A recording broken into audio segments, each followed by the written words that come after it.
So how are minerals formed in igneous and metamorphic rocks? So minerals అంటే మీకు తెలుసు కదా, ఆల్రెడీ ఇంత ముందు చెప్పాను లెస్ ఆన్సర్ లో. మినరల్స్ అంటే అదొక న్యాచురల్ సబ్స్టెన్స్ అనమాట, రాక్స్ లో మనకు ఉంటది.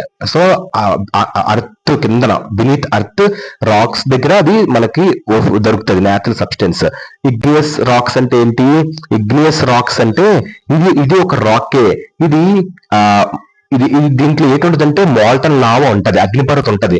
సో అది తర్వాత సాలిడ్ గా మారుతుంది, అదే ఇగ్నియస్ రాక్స్ అంటారు. సో మెటామార్ఫిక్ రాక్స్ అంటే ఇందులో మెల్టింగ్ అవ్వదు, ఇది నుంచి మెల్టింగ్ అవుతుంది. ఇది సాలిడ్ గా, ఇది లావా సాలిడ్ గా మారుతుంది. సాలిడ్ అంటే ఇది గట్టిగా మారుతుంది లావా ఇగ్నియస్ రాక్స్ లో. ఇది నో మెల్టింగ్, ఇది ఓన్లీ హీట్ ప్లస్ ప్రెజర్ తో ఇది ట్రాన్స్ఫర్మేషన్ అవుతుంది మెటామార్ఫిక్ రాక్స్. సో ఇది ఏంటమ్మా, no melting, only heat plus pressure తోనే ఇది ట్రాన్స్ఫర్మేషన్ అవుతుంది మెటామార్ఫిక్ రాక్స్. ఓకేనమ్మా. ఇది ఇగ్నియస్ రాక్స్ అంటే తెలుసు, లావా తెలుసు కదమ్మా. సో ఆ లావా గట్టిపడటం వల్ల ఏర్పడతాయి, అది ఇగ్నియస్ రాక్స్. దీన్ని ఇగ్నియస్ రాక్స్ అని అంటారు. ఓకేనమ్మా.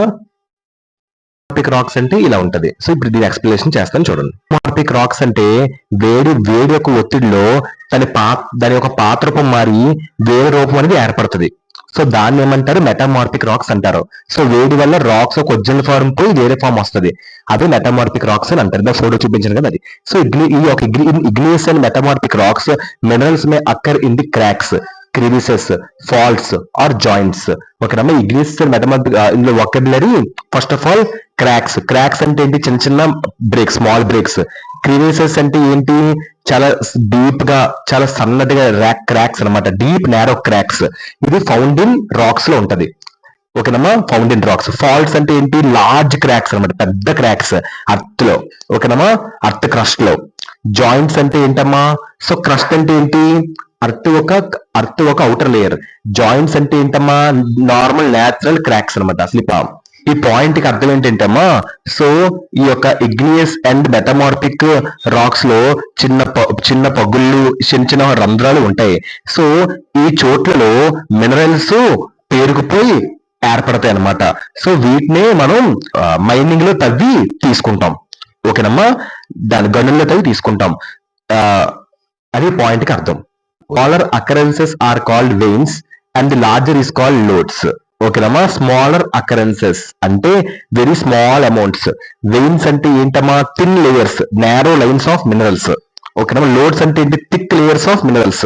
ఓకేనమ్మా. చాలా డీప్ అంటారు దీన్ని. సో ఈ పాయింట్ కి అర్థం ఏంటంటే అమ్మా, ఇగ్నియస్ అండ్ మెటమార్ఫిక్ రాక్స్ లో చిన్నగా కనిపించే ఈ యొక్క మినరల్స్ ని వెయిన్స్ అని అంటారు. సో చిన్నగా కనిపించేది ఏమంటారు? వెయిన్స్ అంటారు.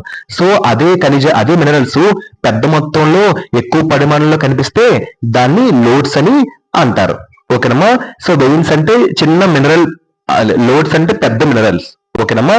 సో వెయిన్స్ అంటే చిన్నవి, లోడ్స్ అంటే పెద్దవి. ఓకేనమ్మా. డన్. మైనింగ్ లో ఇవి చాలా ముఖ్యమైనవి. సో బంగారం, వెండి, రాగి వంటి మినరల్స్ వెయిన్స్ అంటే చిన్నవి, మరియు లోడ్స్ అంటే పెద్దవి రూపంలో కూడా మనకి కనబడతాయి. ఓకేనమ్మా. Done. Next, in most cases they are formed when minerals in liquid, molten and gaseous forms are forced upward through cavities towards the earth surface. ఓకేనమ్మా. డన్. సో ఇందులో ఒకే లిక్విడ్ అంటే ఏంటమ్మా? వాటర్. మాల్టన్ అంటే కరిగించింది. సో గ్యాసియస్ ఫార్మ్స్ అంటే air, O2, oxygen, carbon dioxide, నీటి ఆవిరి, వాటర్ వేపర్. అర్త్ సర్ఫేస్ అంటే తెలుసమ్మా? అర్త్ ఒక అవుటర్ మోస్ట్ లేయర్. ఓకేనమ్మా. అంటే ల్యాండ్, వాటర్, మనం ఎక్కడైతే ఉంటామో అదే earth surface, outermost layer. So land, water ఇదంతా వస్తుంది. ఓకేనమ్మా. Where we live, land, water అదంతా కూడా earth surface. Outermost of earth earth surface అంటారు. ఈ పాయింట్ కి అర్థం ఏంటంటే, అంటే భూమి లోపల లిక్విడ్, లావా అండ్ గ్యాస్ రూపంలో ఉన్న మినరల్స్ పైకి వెళ్ళి గట్టిపడతాయి. ఓకేనమ్మా. సో భూగర్భ మినరల్స్ ద్రవం అండ్ వాయువు రూపంలో ఉంటాయి. సో ఇవి ప్రధానంగా క్యావిటీస్ ద్వారా భూకంపం లేదా ఒత్తిడి వల్ల పైకి వెళ్తాయి.